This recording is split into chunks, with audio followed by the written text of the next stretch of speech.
नमस्कार। एस्ट्रो भी चैनल में आप सबका स्वागत है। मित्रों, आगामी 28 दिसंबर 2023 ग्रहों में सेनापति मंगल एक बार पुनः राशि परिवर्तन के लिए तैयार हैं और वो अपनी स्वराशि वृश्चिक से निकलकर और देवगुरु बृहस्पति और अपने मित्र बृहस्पति की राशि धनु में प्रवेश करेंगे। यहाँ पर सूर्य भी पहले से विराजमान है, तो जब 28 दिसंबर को मंगल का प्रवेश होगा धनु राशि में तो वहां पर सूर्य के साथ उनकी युति होगी, जिससे पराक्रम राजयोग का निर्माण होगा। मित्रों, सूर्य के साथ जो इनकी युति रहेगी वो 14 जनवरी तक रहेगी। इसके बाद जो मंगल हैं वो अनवरत धनु राशि में गोचर करते रहेंगे और 5 फरवरी तक वो इसी में रहेंगे। इसके बाद वो अपनी उच्च राशि मकर में गोचर कर जाएंगे। तो आज इस वीडियो के पार्ट 1 में मैं आपको जो शुरू की 6 राशियां हैं, मेष, वृषभ, मिथुन, कर्क, सिंह और कन्या, इन 6 राशि वालों पर मंगल के राशि परिवर्तन का क्या प्रभाव पड़ेगा उसकी संपूर्ण जानकारी दूंगा। बाकी की जो बाकी 6 राशियां हैं उनकी जानकारी आपको अगली वीडियो में मिलेगी। मित्रों, मंगल जो होते हैं वो ग्रहों में सेनापति होते हैं। इनको धरती पुत्र भी कहा जाता है। मंगल प्रशासनिक सेवाओं के कारक ग्रह हैं। हमारा आत्मविश्वास है मंगल। जीवन में हम कितना क्विक डिसीजन ले सकते हैं और कितना रिस्क ले सकते हैं वो मंगल ही निर्धारित करता है। यदि व्यक्ति का मंगल अशुभ है या खराब स्थिति में है जन्म कुंडली में, तो ऐसा व्यक्ति डिसीजन नहीं ले पाता, उसका आत्मविश्वास काफी कम होता है और उसके अंदर वो शारीरिक क्षमता भी नहीं रहती है जो उसको सफलता के शिखर पर पहुंचा सके। तो मंगल का हमारे जीवन में बहुत ही महत्वपूर्ण योगदान होता है सफलता तक पहुंचाने में। तो चलिए समय को व्यर्थ किए बिना अब राशियों की जानकारी देना शुरू करते हैं और सबसे पहले बात करते हैं राशियों के क्रम में मंगल की ही राशि मेष राशि की। मित्रों, मंगल जो है वो मेष राशि के लिए लग्नेश और अष्टमेश होते हैं। लग्न और मारक स्थान के स्वामी होकर अब वो आपके भाग्य स्थान में गोचर करेंगे। यहाँ पर सूर्य भी विराजमान है पंचमेश होकर, तो सूर्य का तो एक त्रिकोण राजयोग बना ही हुआ है, वहीं लग्नेश मंगल भी आ जाएंगे आपके भाग्य स्थान में, तो मंगल भी त्रिकोण राजयोग बनाएंगे। तो आपके लिए तो डबल राजयोग बन रहा है, दो त्रिकोण के राजयोग बनेंगे। अब लग्नेश होकर भाग्य स्थान में, तो इसमें कोई दो राय नहीं कि भाग्य का आपको 5 फरवरी तक जबरदस्त सहयोग मिलने वाला है। और मंगल अब आपके लिए लगातार अगले 3 महीने या 4 महीने जो इनकी स्थिति रहेगी, क्योंकि 5 फरवरी को मकर राशि में प्रवेश करेंगे और वो भी वहां मार्च के मध्य तक वहां रहने वाले हैं, तो काफी अच्छी स्थिति अब मेष राशि वालों के लिए मंगल की रहेगी लगातार। तो आपके लिए भाग्य में वृद्धि, उच्च शिक्षा के लिए विदेश जाने वाले छात्रों के लिए जबरदस्त समय रहेगा। आईटी प्रोफेशनल जो लोग हैं, जो बीटेक वगैरह किए हैं और एमटेक वगैरह करने के लिए अगर विदेश जाना चाह रहे हैं, अच्छी यूनिवर्सिटी कॉलेज में एडमिशन लेना चाह रहे हैं, उनके लिए मंगल ये काफी भाग्यशाली साबित होने वाला है। एक तो सूर्य और मंगल दोनों की स्थिति जो है वो तीसरे भाव पर दृष्टि पड़ेगी, सप्तम दृष्टि, और यहाँ पर 14 जनवरी तक सूर्य की भी चूंकि दृष्टि पड़ रही है और मंगल की तो 5 फरवरी तक पड़ेगी। तो आपके आत्मविश्वास में जबरदस्त वृद्धि होगी। आप अपने रुके हुए समस्त कार्यों को तो पूरा करेंगे ही, आपको मित्रों का सहयोग मिलेगा, आपको जो छोटे भाई बहनों से आपके संबंध अच्छे रहेंगे। साथ ही जो लोग स्पोर्ट्स का काम करते हैं या स्पोर्ट्समैन हैं या खेल वगैरह से जुड़े हुए हैं या प्रशासनिक सेवाओं से जुड़े हुए हैं, ऐसे लोगों के लिए बहुत ही अच्छा समय काल रहने वाला है। साथ ही राजनीति से जुड़े हुए लोगों के लिए भी बहुत ही सुंदर समय कह सकते हैं, क्योंकि मंगल 5 फरवरी को आपके दशम भाव में जाकर उच्च के हो जाएंगे, जहां पर वो दो राजयोग बनाएंगे, एक तो कुल दीपक राजयोग, साथ ही रुचक महापुरुष राजयोग। तो अब मंगल की जो मेष राशि की स्थिति रहने वाली वो आप खुश हो जाइए, आपके लिए अगला जो मार्च तक का महीना मंगल आपको शुभत्व प्रदान करेंगे। मित्रों, इसके बाद बात करते हैं वृषभ राशि की।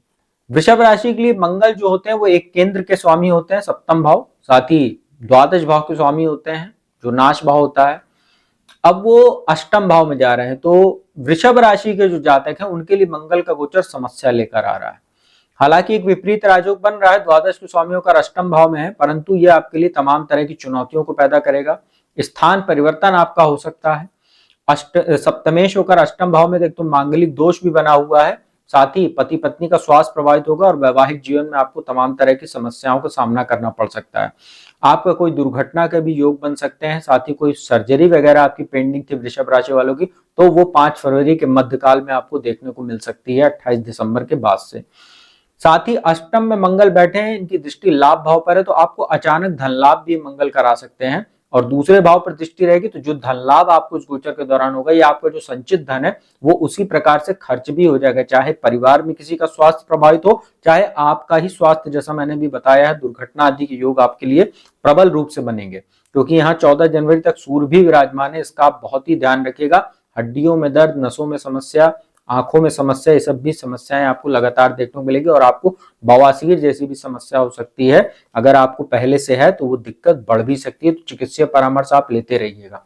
दूसरे भाव पर दृष्टि रहेगी मंगल की, तो वाणी दोष की भी आपको जबरदस्त प्रॉब्लम देखने को मिलेगी। और अष्टम भाव में है, अष्टम भाव जो तीसरा भाव होता है, वहां पर भी मंगल की दृष्टि रहेगी। तो छोटे भाई बहनों का भी आपको खासा ख्याल रखने की आवश्यकता है। वो लोग भी अगर गाड़ी वगैरह तेज चलाते हैं तो आपका फर्ज बनता है कि उनको गाइड करें, और अपना भी आप पूरे गोचर के दौरान 5 फरवरी तक विशेष ख्याल रखिएगा।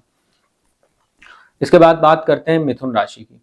मिथुन राशि के लिए जो गोचर होने वाला है वो आपके सप्तम भाव में होगा, और लाभ भाव के स्वामी आपके बनते हैं एकादश के, और छठे भाव के स्वामी बनकर आपके सप्तम भाव में रहेंगे। तो रोगेश होकर सप्तम भाव में है, तो पति पत्नी को एक दूसरे के स्वास्थ्य का ध्यान रखने की आवश्यकता है। साझेदारी में व्यापार करते हैं तो सतर्क होकर कीजिएगा व्यापार। अपने पार्टनर पर, जो बिजनेस पार्टनर, उस पर आंख मूंद कर भरोसा मत कीजिएगा, परंतु लाभेश भी होते हैं मंगल, तो आपको व्यापार में विशेष लाभ भी दिलाने का ये काम करेंगे। दशम भाव पर दृष्टि रहेगी, तो आपके लिए प्रशासनिक सेवा हो, चाहे सरकारी नौकरी करते हो, या जो छात्र इन क्षेत्रों में तैयारी कर रहे हैं प्रतियोगी परीक्षाओं की, उनके लिए ये लाभ का अवसर ये मंगल बनाएंगे।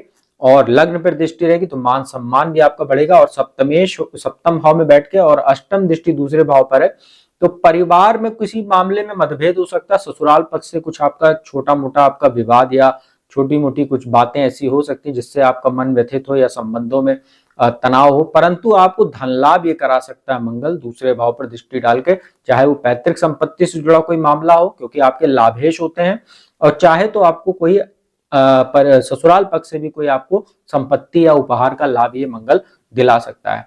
तो आपके लिए कुछ मामलों में मंगल अच्छा है, और कुछ मामलों में आपको सतर्क रहना, जो मैंने बताया है। इसके बाद बात करते हैं कर्क राशि की। कर्क राशि के लिए तो मंगल काफी योग कारक होते हैं। तो पंचम भाव त्रिकोण के स्वामी, साथ ही दशम भाव के स्वामी होते हैं, और रोग भाव में गोचर करेंगे। यहाँ सूर्य भी बैठे हुए हैं धनेश होकर। तो अभी तो आपके लिए 28 दिसंबर तक केंद्र त्रिकोण का राजयोग है, परंतु इसके बाद मंगल जो संतान और शिक्षा के, साथ ही कर्म स्थान के स्वामी होकर छठे भाव में आएंगे। तो छठे भाव में मंगल का गोचर, साथ ही सूर्य भी 14 जनवरी तक यहाँ तक बैठे हुए हैं, और आपके लिए पराक्रम राजयोग बनाएंगे। सूर्य का 14 जनवरी तक धन भाव का स्वामी होकर छठे भाव में बैठना, ये आपके लिए कुछ आर्थिक समस्या तो पैदा कर सकता है, परंतु छठे भाव में सूर्य और मंगल दोनों का गोचर कारक होता है, तो प्रबल शत्रुहंता योग आपके लिए बनेगा। शत्रु आपके सामने आने से भी डरेंगे, परंतु आपके खिलाफ कुछ षड्यंत्र वो जरूर करते रहेंगे, क्योंकि दोनों की दृष्टि सूर्य मंगल की द्वादश पर रहेगी। तो आपको अपने व्यवहार में काफी शालीनता और संयम बरतना, अन्यथा आप खुद बैठे बैठाए जो है अपने वाणी या अपने कुछ गलत आचरण की वजह से शत्रुओं में वृद्धि कर लेंगे, खुद ही शत्रु आप पाल लेंगे, जिसमें उनको शांत करने में आपका समय और मान सम्मान दोनों प्रभावित होगा। तो इन सब चीजों से आपको बचने की आवश्यकता, किसी दूसरे के मामले में हस्तक्षेप करने से आपको बचना चाहिए। हालांकि कोर्ट कचहरी से जुड़ा अगर आपको कोई मामला चल रहा है तो वो अब आपको जो है राहत देने का काम उसमें देखने को मिलेगा, और वो आपके पक्ष में आ सकता है। साथ ही आपके खर्च में जबरदस्त बढ़ोतरी भी देखने को मिलेगी। द्वादश भाव पर दृष्टि रहेगी। अनावश्यक यात्राएं आपको देखने को मिल सकती।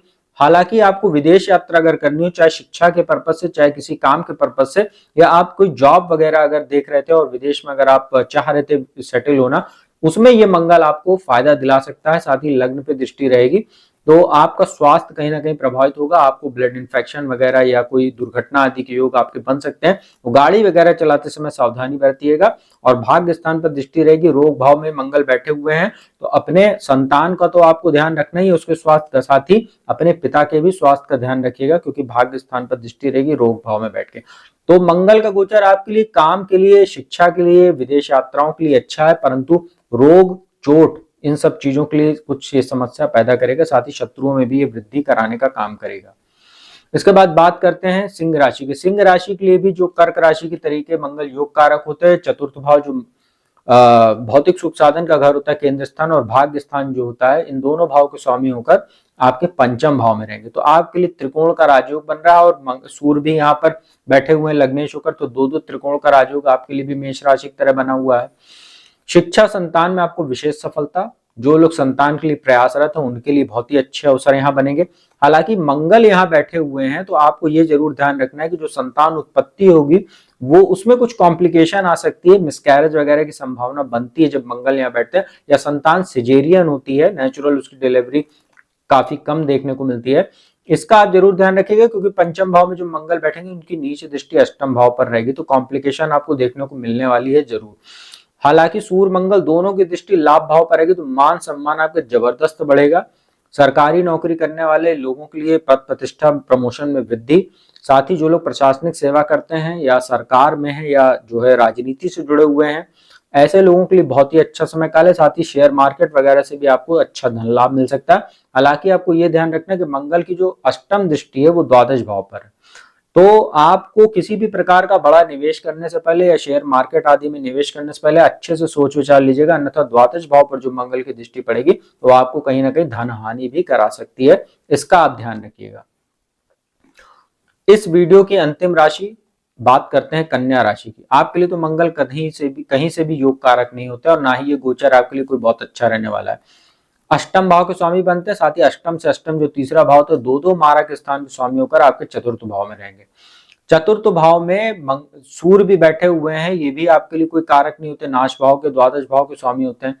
अब दो अशुभ स्थितियों के स्वामी होकर दोनों मंगल सूर्य बैठेंगे यहाँ पर, तो आपके लिए कहीं ना कहीं आपका तो स्वास्थ्य प्रभावित होगा, मानसिक तनाव आपका बढ़ेगा, साथ ही माता के स्वास्थ्य को बुरी तरीके से प्रभावित करेंगे और माता और पिता दोनों के साथ आपके संबंधों को भी कहीं ना कहीं सूर्य मंगल की युति खराब करने का काम करेगी। स्थान परिवर्तन आपका जबरदस्ती हो सकता है, आपका अनचाहा स्थानांतरण आपको करना पड़ सकता है, चाहे आप जॉब करते हैं तो आपका कोई ट्रांसफर हो सकता है जिससे आपका मन व्यथित हो सकता है। अष्टमेश होकर चतुर्थ भाव में है मंगल, तो आपको भूमि भवन वाहन में निवेश करने से बचना चाहिए। अगर बहुत आवश्यक ना हो तो आप रुक जाइए 5 फरवरी तक, और अगर करते हैं तो अच्छे से कागज वगैरह जांच परख कर ही निवेश कीजिएगा। साथ ही आपको जो है सूर्य की भी स्थिति यहाँ 14 जनवरी तक देखने को रहेगी। द्वादश भाव के स्वामी होते हैं, खर्च के स्वामी होते हैं और चतुर्थ भाव में बैठे हैं, उन दोनों की दृष्टि वापस दशम भाव पर, तो काम कार्य स्थल पर आपके खिलाफ कोई षड्यंत्र हो सकता है, बेवजह की स्थितियां आपके सामने बन सकती हैं जिससे आपका मान सम्मान प्रभावित होगा। बॉस या कलीग के साथ संबंधों का आप अच्छा रखिएगा, सहयोगियों के साथ, अन्यथा उन्हीं के माध्यम से आपका कोई जो है मान सम्मान तो प्रभावित होएगा ही, और कोई आपका डिमोशन वगैरह भी हो सकता है या आपका अनचाहा स्थानांतरण वगैरह हो सकता है आपके ही किसी गलत आचरण या व्यवहार की वजह से। तो कन्या राशि वालों को बेहद सतर्क रहने की आवश्यकता है। तो मित्रों ये था 6 राशियां जो शुरुआत की हैं, मेष, वृषभ, मिथुन, कर्क, सिंह और कन्या। उसके ऊपर क्या प्रभाव पड़ेगा मंगल के राशि परिवर्तन का, उपाय की बात कर लेते हैं। आप सभी 6 राशि वालों को हनुमान जी की पूजा उपासना करनी चाहिए। हनुमान चालीसा, बजरंग बाण, हनुमान अष्टक का पाठ कीजिए। हर मंगलवार को जो है हनुमान जी के मंदिर जाकर पूजन दर्शन कीजिए और बेसन का लड्डू प्रसाद के रूप में उनको अर्पित कीजिए, और उसी प्रसाद को अपने परिवार और आस के लोगों के बीच में बांट कर खाइए, तो आप लोगों के लिए बहुत ही अच्छा रहेगा। तो उम्मीद करता हूँ वीडियो आपको अच्छी लगी होगी। यदि वीडियो अच्छी लगी तो इसको लाइक कीजिएगा, शेयर कीजिएगा और कमेंट कीजिएगा, और जल्दी मैं आपको जो है इसका जो पार्ट 2 है वो आपको मैं आपके सामने लेकर हाजिर हूँगा। और जो भी चाहता कुंडली विश्लेषण कराना चाहते हो तो मेरा नंबर डिस्क्रिप्शन स्क्रीन दोनों पर उपलब्ध है, इस पर संपर्क करके आप अपॉइंटमेंट ले सकते हो। मेरे द्वारा कुंडली विश्लेषण का देश दुनिया के किसी भी कोने में बैठकर लाभ प्राप्त कर सकते हो। तो अब मैं अपने वाणी को यहीं विराम देता हूँ, अगली वीडियो में आपको जल्दी मिलूंगा। तब तक के लिए ओम नमः शिवाय।